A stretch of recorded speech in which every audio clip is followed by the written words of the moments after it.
Shalom, queridos. Vamos orar, porque o nosso Deus é bom. A sua benignidade dura para sempre. Já estamos no capítulo 41 de Gênesis. Pai, queremos te agradecer pela tua fidelidade, pelo renovo das nossas forças físicas e espirituais, para estarmos atentos à tua palavra diariamente. Te louvo por cada discípulo e cada discipulador. Te agradeço por tudo que estás fazendo nesse Ministério Apostólico Internacional, Filhos de Jerusalém. Te agradeço tudo, em nome do Senhor Jesus. Amém. Bem, queridos, aqui estamos com José, interpreta os sonhos de Faraó. Vocês viram no capítulo anterior, capítulo 40, que ele interpretou o sonho do copeiro-chefe e do padeiro-chefe, que eram padeiros e copeiros do Faraó, do rei do Egito. E vocês viram que o copeiro, ele não fez o que José pediu. José pediu para ele lembrar dele quando estivesse lá na sua posição, reabilitado, tudo bem. Então ele lembrasse dele, ele não lembrou. Mas tudo isso é permissão de Deus, porque a ajuda de José, a bênção de José vinha diretamente do Senhor, independente de alguém esquecer ou não. Deus é bom e tem mostrado a sua bondade na vida de José e com certeza nas nossas vidas também. Vamos começar o capítulo 41. Passado 2 anos completos, Faraó teve um sonho. Passado 2 anos completos de quê? Passado de quê? Do período em que José tinha interpretado os sonhos do copeiro e do padeiro-chefe do palácio de Faraó.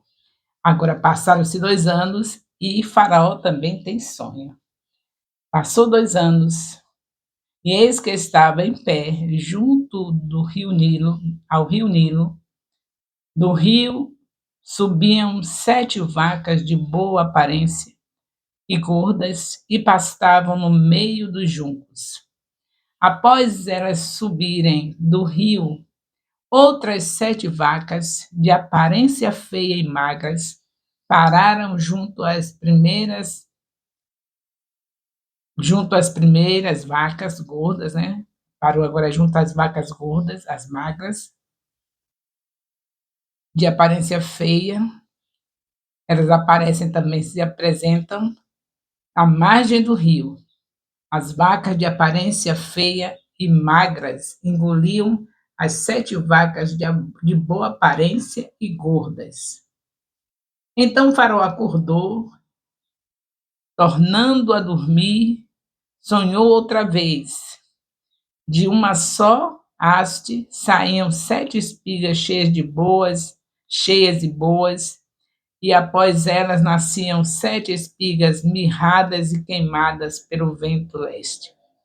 As espigas mirradas devoravam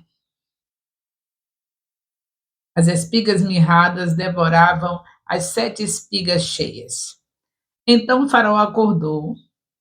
Tinha sido um sonho. De manhã, ao despertar, muito perturbado, mandou chamar todos os magos do Egito e todos os sábios, contou-lhe os seus sonhos, para não haver ninguém que pudesse dar a interpretação. Para ver, não, mas não havia ninguém que pudesse dar a interpretação. Então o copeiro-chefe, lembra do copeiro-chefe? Que José interpretou o sonho e ele foi bem sucedido? Então chegou a vez agora. Então o copeiro-chefe disse a Faraó: hoje me lembro das minhas ofensas. Quando o Faraó ficou irado com seus servos e me pôs na prisão, na casa do comandante da guarda, a mim e o padeiro-chefe. Agora chegou o momento. Ele tinha esquecido de José, não foi? O copeiro-chefe. Mas agora, com o sonho de Faraó, ele lembra do que aconteceu com ele na prisão. Então, ele está lembrando do que ele fez e que o faraó colocou na prisão e na casa do comandante da guarda, a mim e ao padeiro-chefe, tivemos um sonho na mesma noite, e eu e ele sonhamos e cada um tinha o seu sonho próprio, tinha o seu sonho, o seu próprio significado. E achava-se conosco um jovem hebreu, escravo do comandante da guarda. Contamos a ele os nossos sonhos e ele nos deu interpretação, a cada um segundo o seu sonho. E tal como nos interpretou, assim aconteceu. Eu fui restituído ao meu cargo e o outro foi enforcado. Na mesma maneira que José falou, assim aconteceu. Então Faraó mandou chamar José. Chegou a vez de José. Não se preocupe, pode todos se esquecerem de você, mas Deus não se esquece. Ele tinha esquecido de fazer o que José pediu. José interpretou o sonho dele e pediu a ele que lembrasse dele, mas ele não lembrou. Mas Deus não esquece. Ponha isso na sua cabeça. Está escrito em Isaías 49:15, que pode até uma mãe esquecer do filho que gerou no seu ventre, mas Deus não se esquece de nós. Olha aqui mais uma prova. O copeiro, esqueceu, ganhou sua bênção, José interpretou o sonho, foi tudo certo, mas ele esqueceu de beneficiar José. Mas Deus não esqueceu, e para a glória de Deus, o Senhor usou o próprio copeiro para agora lembrar, né? Depois de um tempo passado, agora chegou o momento dele lembrar, porque Deus não esqueceu de José e usa quem ele quer para mostrar que não se esqueceu. Então, ele está falando, tivemos um sonho da mesma noite eu e ele sonhamos, a cada sonho tinha seu próprio significado. Achava-se conosco um jovem hebreu, escravo do comandante da guarda. Contamos a ele nossos sonhos, ele nos deu a interpretação. Que maravilha, estou repetindo para você assimilar direitinho essa história, muito linda, né? Tal como interpretou, assim aconteceu, eu fui restituído o meu cargo e o outro foi enforcado, tudo como José havia falado. Então Faraó mandou chamar José e o fizeram sair da prisão, sair às pressas da masmorra. Ele se barbeou, mudou de roupa e foi apresentar-se a Faraó. E Faraó disse: tive um sonho e não a que interprete. Porém, ouvi falar a respeito de você, que quando houve um sonho, é capaz de interpretá-lo. José respondeu: isso não está em mim, mas Deus dará a resposta favorável a Faraó. Lembre que José não deixou passar batido aquela palavra que não era agradável a Deus. Pensar que era ele disse logo: não, isso não está em mim. É Deus que faz isso em mim. Então Faraó disse a José: no meu sonho eu estava em pé na margem do rio do Nilo, e eis que subiam 7 vacas gordas e de boa aparência e pastavam no meio dos juncos. Após estas vacas gordas subiram, outras fracas, muito feias, magras, outras vacas fracas, muito feias e magras também subiram. E nunca tinha visto vacas tão feias em toda a terra do Egito. E as vacas magras e ruins devoravam as primeiras 7 vacas gordas. E depois de terem engolido, não davam aparência de que as tinha devorado, pois o aspecto delas continuava ruim como no princípio. Então acordei, depois vi em meu sonho que 7 espigas saíam da mesma, da mesma haste, cheias e boas. Depois delas nasceram 7 espigas secas, mirradas e queimadas pelo vento leste. As 7 espigas mirradas devoravam as 7 espigas boas. Contei isso aos magos, mas ninguém foi capaz de me dar interpretação. Então José respondeu: o sonho de Faraó é apenas um. Deus revelou a Faraó o que ele vai fazer. As 7 vacas boas serão 7 anos. As 7 espigas boas, também 7 anos. O sonho é um só. As 7 vacas magras feias, que subiam após as primeiras, serão 7 anos. Bem como 7 anos, as espigas mirradas e queimadas pelo vento leste serão 7 anos de fome. Esta é a palavra, como acabo de dizer a Faraó. Deus manifestou a Faraó o que ele vai fazer. Eis que vem 7 anos de grande abundância por toda a terra do Egito. Depois virão 7 anos de fome. Toda aquela abundância, 7 anos de fome. José reconheceu, passei aqui a página errada. 7 anos de fome. Será esquecida na terra do Egito, e a fome consumirá a terra, e não será lembrada a abundância na terra por causa da fome que seguirá, porque será gravíssima.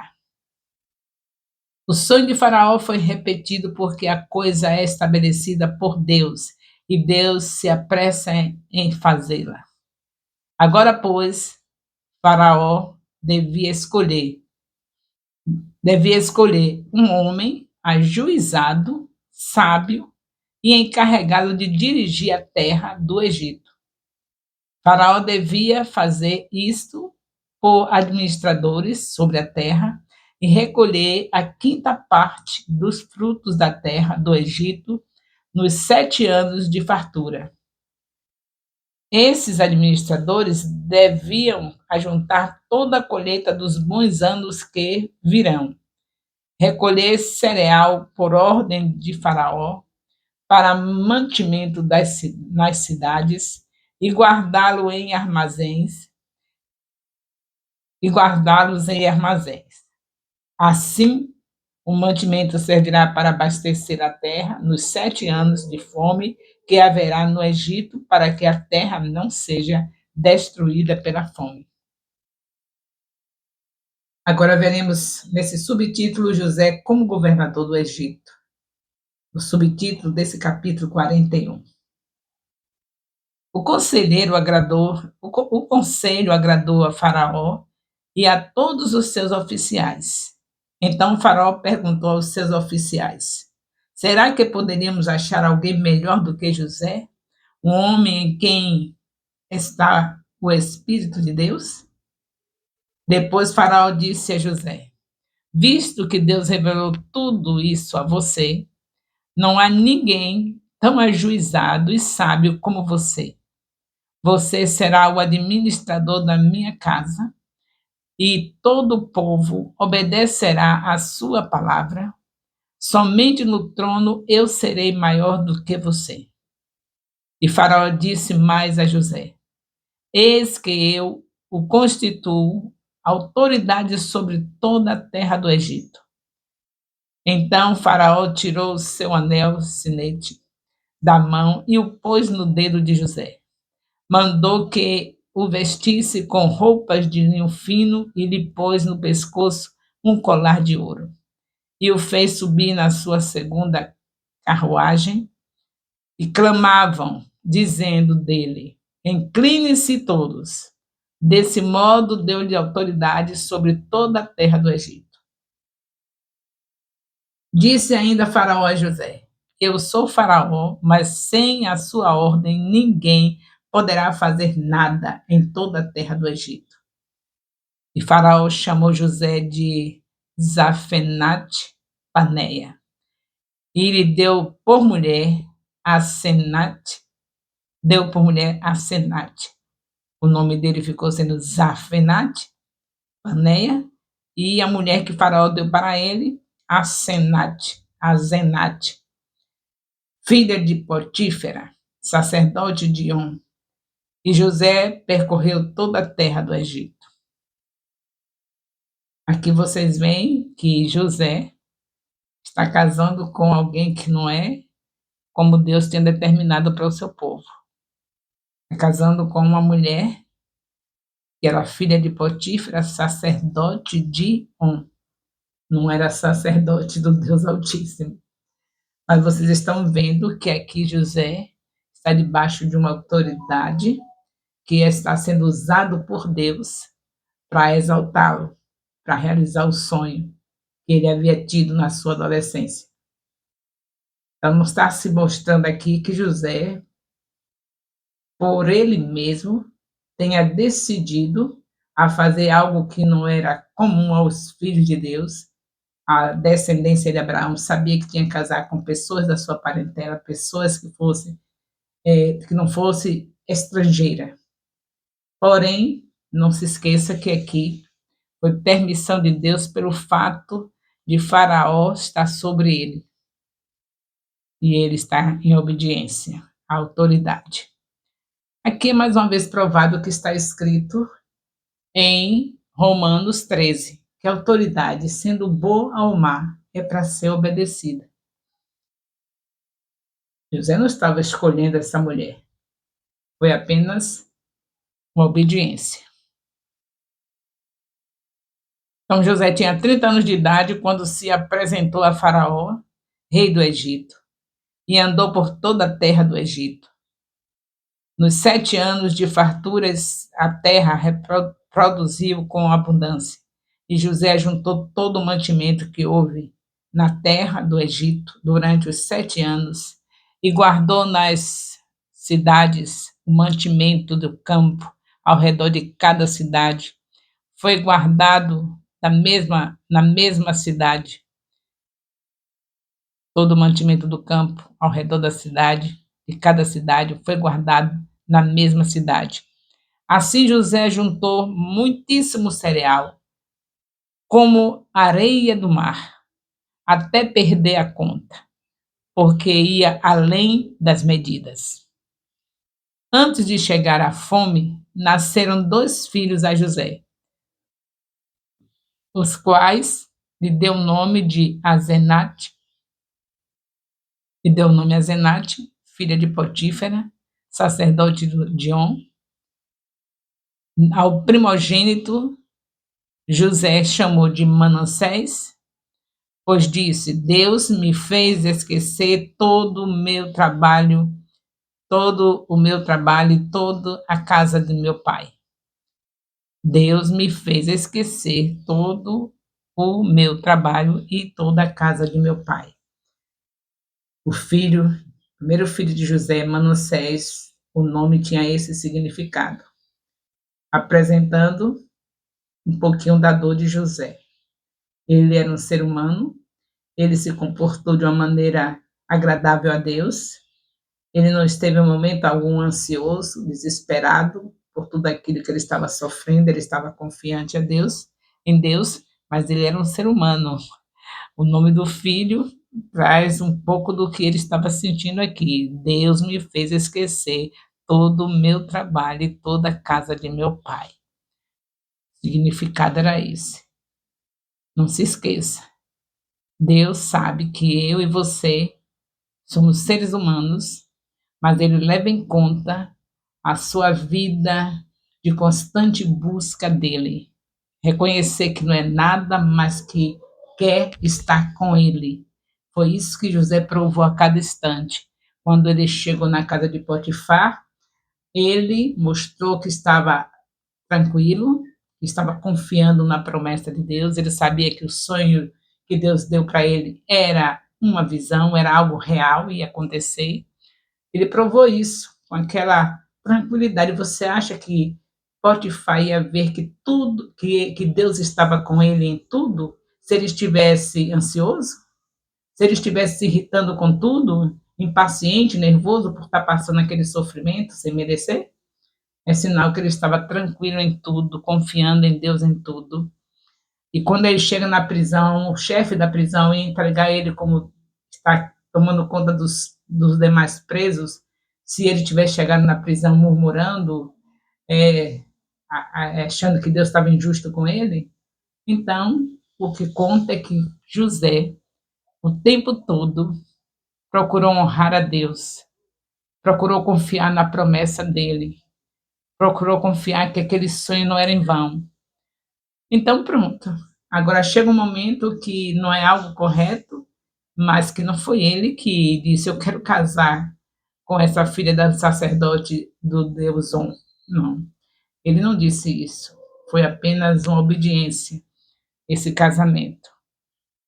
Sacerdote de On, o Senhor quer que nós sejamos ligados no sacerdote do Altíssimo, Senhor Jesus Cristo.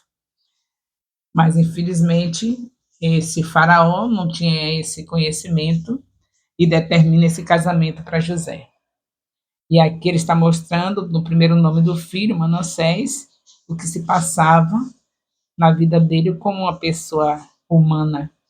Deus me fez esquecer todo o meu trabalho e toda a casa de meu pai.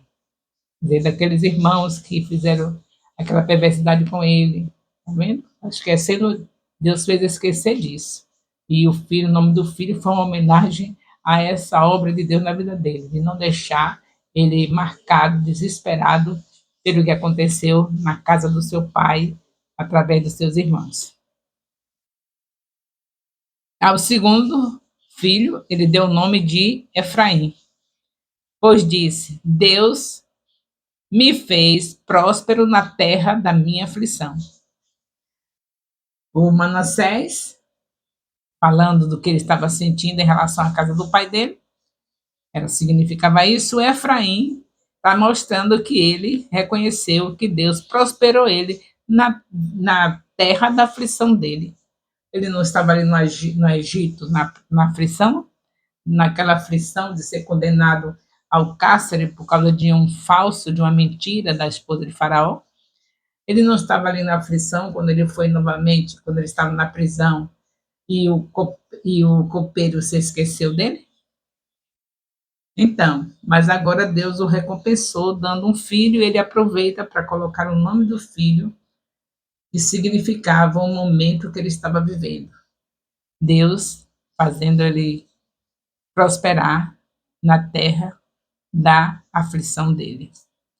Passados 7 anos de abundância, eu estou no capítulo 41 de Gênesis, no versículo 53. Passados 7 anos de abundância que houve na terra do Egito, começaram os 7 anos de fome. E como José havia predito, e havia fome em toda a terra, mas em toda a terra do Egito havia pão. Quando toda a terra do Egito começou a sentir a fome, o povo chamou a Faraó por pão, clamou a Faraó por pão. E Faraó dizia a todos os egípcios: vão falar com José. Vão falar com José. E façam o que ele disser. Havendo, pois, fome sobre toda a terra, José abriu todos os celeiros e vendia aos egípcios, porque a fome aumentava na terra do Egito. E todas as terras vinham ao Egito para comprar José, porque a fome aumentava em todo o mundo, não era somente no Egito. A fome aumentava em todo o mundo. Aqui vocês estão vendo o capítulo 41, que foi lido, do primeiro versículo até o versículo 57, que é o final do capítulo. E eu creio que a palavra de Deus cada vez mais está nos edificando, nos edifica. Como disse o Senhor, A palavra dele é viva e eficaz. Ele fala que a palavra dele é como um martelo que esmiuça a pedra, é como fogo. Ele fala que se nós meditarmos na palavra de dia e de noite, nós somos como árvore plantada junto a ribeiros de águas que dá o seu fruto na estação própria, cujas folhas não caem e tudo quanto fizer prosperará. Então, aqui nós estamos prosseguindo, vitoriosos, estamos entrando nos melhores anos do Ministério Apostólico Internacional Filho de Jerusalém. Posso profetizar isso, na certeza que cada um discípulo desse ministério estará em obediência, estudando 3 capítulos por dia em suas casas, para que se cumpra dentro de um ano a leitura completa da Bíblia, pois a Bíblia tem 1189 capítulos, e se você ler 3 capítulos por dia, se cada um de nós lermos 3 capítulos por dia, estaremos com a leitura completa da Bíblia dentro de um ano. Você acha que isso vai deixar você no mesmo jeito que está? Você acha que Deus é mentiroso? Ele diz na sua palavra que ele não é homem para que minta, nem filho do homem para que se arrependa. Se ele diz que quem medita na palavra prospera, você acha que esses anos que estão vindo pela frente serão comuns? Não serão comuns, serão anos sobrenaturais. Seja o que vier sobre a terra, nós estaremos prosperando, porque o Senhor Deus diz que quem medita na palavra dele de dia e de noite prospera. E nós seremos como Isaac. Pode a terra estar do jeito que estiver, pode estar em escassez de tudo, mas nós seremos abençoados em tudo, por conta do cumprimento da promessa de Deus nas nossas vidas. Nós vamos falar da palavra de Deus como se fala do feijão, do arroz, né? Porque esse alimento material, feijão, arroz, carne, ninguém fica com dificuldade de falar sobre isso, fica? Porque você come, você sabe que esse é o alimento e você sabe decifrar tudo, sabe interpretar tudo, dizer a carne é essa, a carne é aquela, a carne que é boa para cozido, a carne que é boa para o feijão, sabe falar do feijão bem temperado, gostoso, como é que faz, sabe falar do arroz, como é que de forno, arroz isso, arroz aquilo, porque é o seu alimento e você tem intimidade com isso. Esse é um dos pratos que todos sabem, porque são pratos principais do nosso dia a dia: feijão, arroz, carne. Então, muito mais a palavra de Deus, que é o pão verdadeiro, diz a palavra, a própria palavra, que nem só de pão viverá o homem, nem só do arroz, do feijão, da carne, mas de toda palavra que sai da boca de Deus. Então, é isso que vai acontecer. Dia a dia, se alimentando a cada dia com a palavra, você tem a maior facilidade de fazer discípulos, porque você vai estar sabendo a palavra com tranquilidade para falar, desinibida, desatada, desatados. Então, vai ter discípulos, discipuladores em todas as congregações desse ministério. Discipulado será o foco.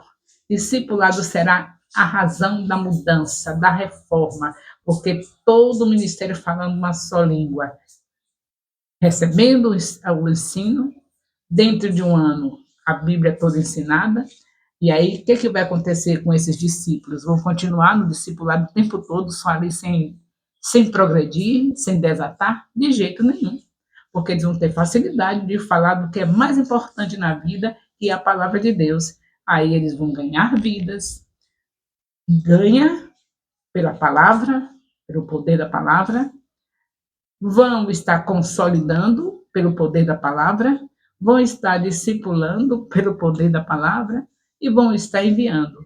Não estaremos estagnados, haverá um progresso tremendo, um crescimento do reino de Deus aqui na terra através desse ministério. Eu acredito, sei que se houver obediência, assim será. Todos verão o que Deus está falando. Os melhores anos do Ministério Apostólico Internacional Filho de Jerusalém, porque o reformador é o Senhor Jesus. Ele é a palavra. João, capítulo 1, versículo 14. Encerramos aqui o capítulo 41, José sendo governador do Egito, que maravilha. E entraremos no próximo discipulado com o capítulo 42, Os Irmãos de José Vão ao Egito. É o título do capítulo 42. Vai ser também magnífico, vai ser maravilhoso que Deus vai falar conosco através do capítulo 42. Deus abençoe a todos. O amor de Deus, nosso Pai, a graça salvadora do nosso Senhor Jesus Cristo, a comunhão do Espírito Santo, seja com todos os discipuladores e discípulos do Ministério Apostólico Internacional Filho de Jerusalém, desde agora e para sempre. Amém.